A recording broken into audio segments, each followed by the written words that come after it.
is CTV's W5. Here is Sandy Rinaldo. Welcome to W5. It can be the perfect business plan, a franchise restaurant with a big name, a turnkey operation all ready to go and start making you money. Well, that's what many investors thought when they sunk their life savings into one pizza franchise. But for them, the reality turned out to be something far different. As Alan Fryer reports in this W5 investigation, the pizza business can also be a highly risky business, especially when the company's real business may be more about taking your dough.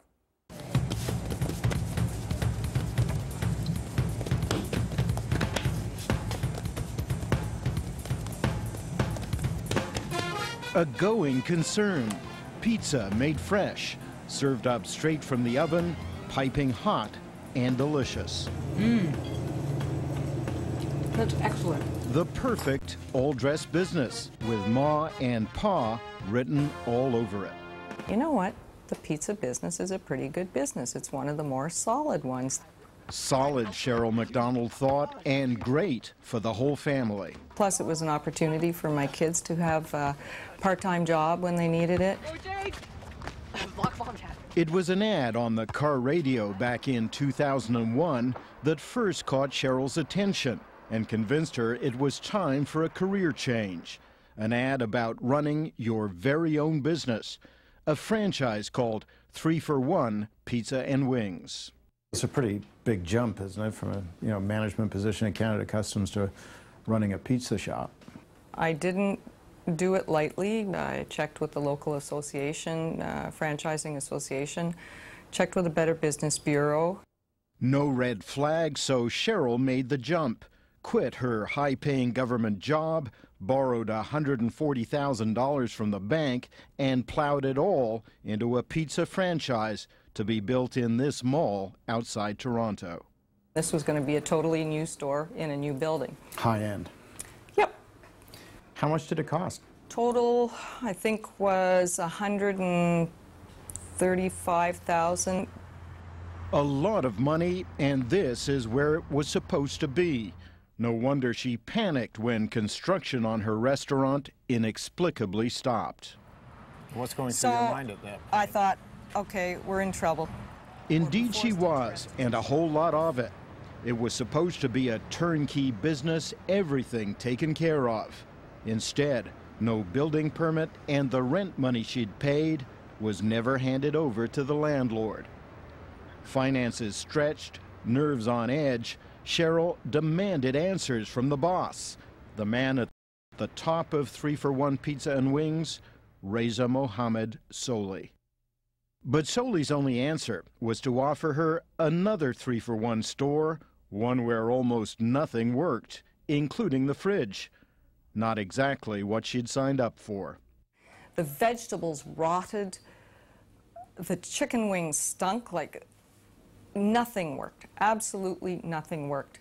The phone line was cut off. So set the stage for me. There you are with your cell phone and one driver. What are you thinking at this point? I am thinking I must be the biggest sucker going. So you just feel that you were set up from the beginning?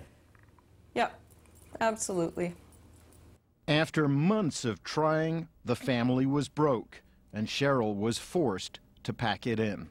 I'd be calling Craig some afternoons, and I'd just be absolutely in tears. Just, my God, I just can't go on.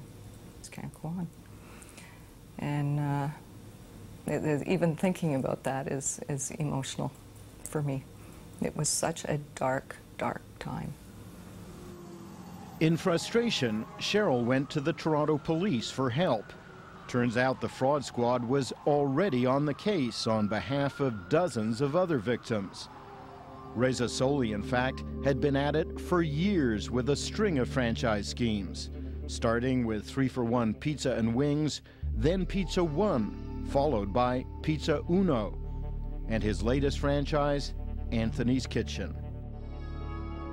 Solhi claims to have sold and helped open more than 100 pizza franchise stores over the years. W5 couldn't verify that, but even if it's true, it appears none has survived. A handful of businesses may use the names, but they aren't connected to Solhi. In 2004, Reza Solhi was charged with 25 counts of fraud involving 3-for-1 pizza. But a year later, in a surprise move, the government dropped all the charges. In exchange, Solhi agreed to pay back some of the money to some of his victims, about $500,000. Cheryl got back about half of what she put in. For the restaurant, she never got. What does that say, though, about the justice system, that a guy like that, again, can walk out of court, pay $500,000, but walk out of court with no criminal record and go right back at it? Actually, it's not a question of going right back at it. He was already at it. Indeed, he was. Using a new name, Reza was calling himself Anthony now, but using the same old pitch. Just listen to one of his top salesmen, his executive VP, Chris Basu, caught by W5's hidden cameras a year after the criminal case and bragging about his success in peddling Anthony's Kitchen franchises. So thank God I can sell, because I've been selling this thing based on a picture, and I've been successful. I mean, so you're selling franchises with vapor? Absolutely. I'm selling. How do you do that? If you can sell, you can sell. I'm selling $600,000 to $700,000 restaurants based on paper. Like, yeah, I know. Isn't that nuts? People are gullible, huh? Yeah. It was Chris Basu who sold this couple on the dream of running their own pizza franchise. I think we should send Thomas to his friends. At that point, Nidhi and Gotham Malik knew nothing about any fraud case, had never heard of Reza Solhi. They thought the boss's name was Anthony. Newcomers to Canada, they were looking for a business the whole family could get involved in. So you were both doing fairly well, both professionals, and living comfortably. What got you thinking about a pizza shop? Oh, well, Gautam and I we've always had this, you know, this in our bones, like it's just an entrepreneurial drive. I think, Gautam, you had your parents in mind. I did. My father's an army officer. He stays in India, and you know, I wanted my parents to come and settle with us. And you know, what better than having him run a business? But they needed money. So in February 2006, Gotham's parents sold family property in India, and the Maliks invested it all in Anthony's Kitchen. Glossy pamphlets showed what their restaurant was supposed to look like, a posh pizza parlor they'd run in the suburban Toronto Mall. It was probably more than what we wanted to spend, but sounded like the right place to invest the money in. And how much was this going to cost you? $275,000. How much in total did you hand over to them? $154,000. A lifetime of savings exchanged for the promise of a thriving business.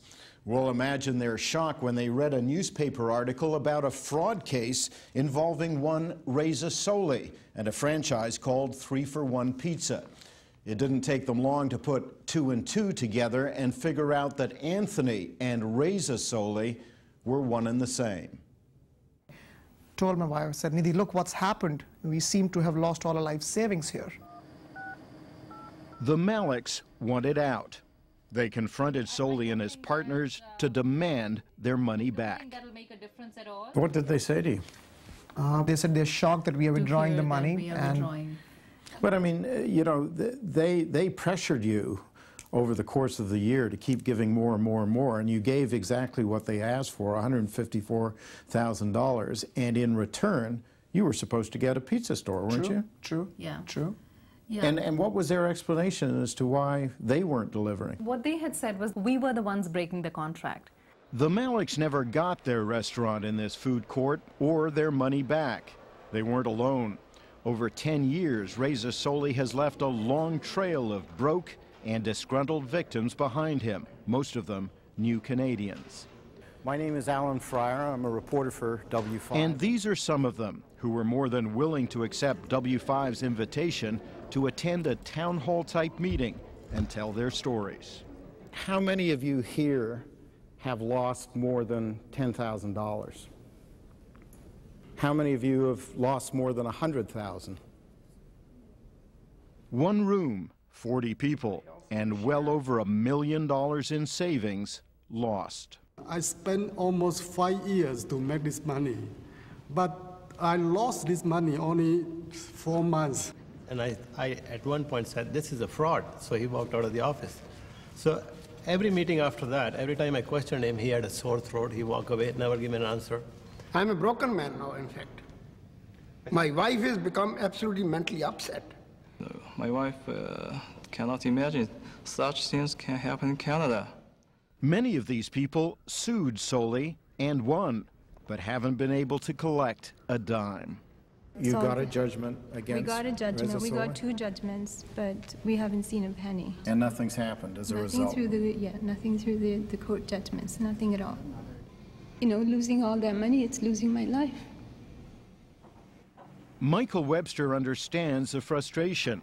The Toronto franchise lawyer says guys such as Reza Solhi are often judgment-proof because they're so good at hiding their assets. Webster now represents many of Solhi's victims. And a lot of them, too, I find, feel kind of ashamed that they've been suckered like this. I mean, when people lose this amount of money, they've lost more than their money. They've lost a great deal of dignity. They've lost their ability to trust in normal marketplace relations.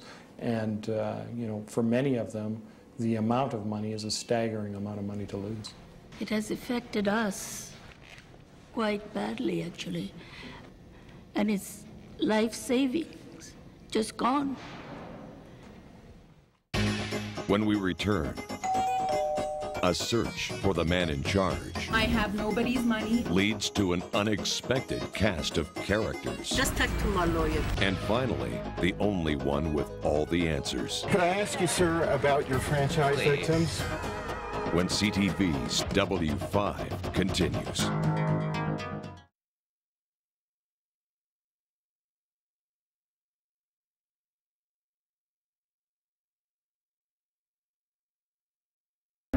Still to come.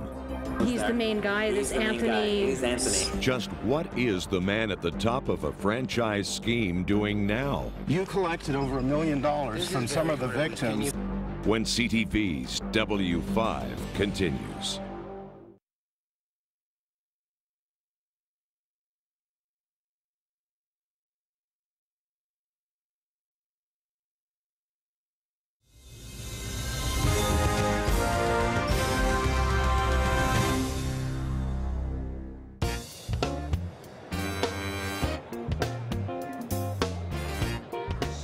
Total investment would be $250,000 to $300,000. Think of it as a business in a box. The world of franchise and franchise shows. A way to run your own business. One that comes with a well-known name and reputation. Most of them quite legit. Okay, thank you. Have a great show. Your time. Have a great day. That's what these people, most of them newcomers to Canada, thought they were getting when they poured their life savings into pizza franchises run by this man, Reza Mohammed Solhi, and got little or nothing in return. The victims have taken their protest right to Solhi's upscale Toronto home. But Solhi wasn't there. In fact, it's been some time since anyone's even caught sight of him. You see that? Ink, it's all running. This is like my heart bleeding. So where is he, and what are he and his cronies up to? The answer might surprise you. He's been laying low in Canada lately, but is now targeting Americans. Leaving a trail of unpaid judgments and disgruntled victims behind him, Solhi is at it once again. A new territory, but the same old pitch, and featuring the same cast of characters, all listed on his official company documents. So we sent a W5 producer posing as a potential client, along with a hidden camera, to meet with one of Solhi's frontmen and hear the pitch for ourselves. Nice to meet you. Hi, I'm Derek Thomas. Hey, Rich. His name is Derek Thomas. We met up with him in the lobby of a downtown Chicago hotel. Okay, so it's you and a guy called Anthony. Anthony I guess. Solhi, yes, it's all. I guess full name is all disclosed he's there. the main guy. He's This the main Anthony. guy. He's Anthony. Anthony Solhi guy Yeah. is the main guy. Solhi, still the main guy, But now, with a slicker presentation and a higher price tag. 500,000, right? It's basically 500,000 for the one, the size I'm interested in. The one you're interested in is going to be 6, actually. 6, okay. $600,000, and you could be the proud owner of a brand new Anthony's Kitchen franchise. So new, there aren't any up and running. Of course, my worry is I can't go to an Anthony's Kitchen and say, okay, this is what my place is going to look like. This is, I can't talk to an owner right now, right? There's nobody who's, okay. So there's a small leap of faith in that sense. Absolutely. That's why we're pricing. A leap of faith and a promise. The same one made to Solhi's Canadian victims of 100% support. Yeah, we'll take part in the recruiting, the hiring, and the training of your staff. Okay. We'll have a full team there, including myself. Okay. We'll be there on site. We're not going to set you up to fail. But when we told Mr. Thomas that we'd read some troubling things about failure of this franchise in Canada, he said it was all news to him. Yes, down the road. I did come across a website that complained about Anthony's Kitchen. Is that right? Yeah. What was it about? What was it regarding? It was an article in a website called Rip-Off Reports. I gotta write that down. Yeah. So W5 decided it was time to track down the man behind all those pizza schemes, the elusive Reza Solhi, also known as Anthony. We started at the corporate head office, the address listed on his official documents. But all we found was one empty room after another. In fact, W5 discovered Reza Solhi skipped out on this space months ago, leaving behind nothing but unpaid rent. So we tried his home. Hi. Solhi's common-law wife, she says she's now his ex, answered the door. Julia Prenesti's name appears on corporate material, but she denies any involvement with the company. I have nothing to do with Pizza One franchise. I think you do. No, you guys are all mistaken. I have nobody's money. I never deposited anybody's money. I don't have anything. She also said Reza Solhi no longer lives here. Where did Reza go? I don't know. We are not together. Oh. You're not? I have nothing to do with this. Do you know where is? Do you have a number for him? I'm sorry, I don't. You're wasting your time with me. I have nothing to do with this. He's not at this house. He doesn't ever come back here. He doesn't live here. We came back a few weeks later, and this woman, who claimed to be the cleaning lady, told us Reza does indeed still live here. He just wasn't home. I wonder who lives here. Solhi. It's the Solhi. So, but does Julia live here? I don't know. Just like coming, nobody. Just like Colin is very dirty and something. Right. But Mr. Solhi. Yes. Then a tip. Reza Solhi was spotted here in Canada's fantasy capital, Niagara Falls.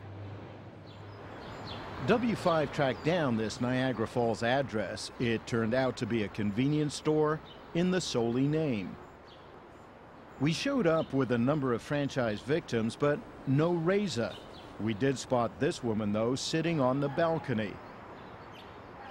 She turned out to be Solhi's mother, who looks remarkably like the cleaning lady we met in Toronto. This is Ashraf Merkan. She's been listed as the head of the company, but for the president, she seemed to know precious little about it. Are there Pizza One franchises right now that are running? I don't know. Just I am not handle it. Just, no? No. What about Anthony's Kitchen? Are there some of those? I don't know. Just talk to my lawyer. And behind the counter is Farzad Bagherzadeh, Reza's former partner, charged with 25 counts of fraud along with Solhi, now flipping burgers. We don't have pizza yet, but we have subs, chicken wings, hamburgers, hot dog. I'll give you a menu. Cool, okay. Everything freshly made here, okay? Cool. But still, no sign of Reza himself. It's actually at a courthouse in Newmarket, north of Toronto, where we finally catch up to him, his lawyer in tow. He was up on assault charges against his spouse, Julia, and his son, charges that were later withdrawn. Alan Fryer from W5. Could I ask you, sir, about your franchise victims? That's not what he's here for. You collected over $1 million from some of the victims that please stop this? we know about. Can you me. tell us where the money's gone, sir? Do you intend to repay some of the judgments that have been issued against you, Mr. Solhi?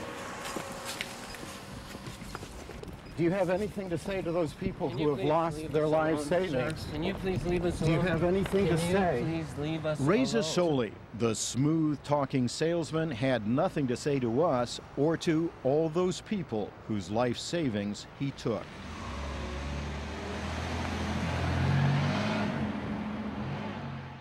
People like Nidhi and Gotham Malik, who are still struggling to recover. If Mr. Solhi is listening to you now, and there's a pretty good chance he may be, what would you like to say to him? I think I'll just say to him that he needs to stop. It would not last long before, I hope the dragnet of law comes and captures him. You are playing with lives and families of hundreds of Ontarians and Canadians.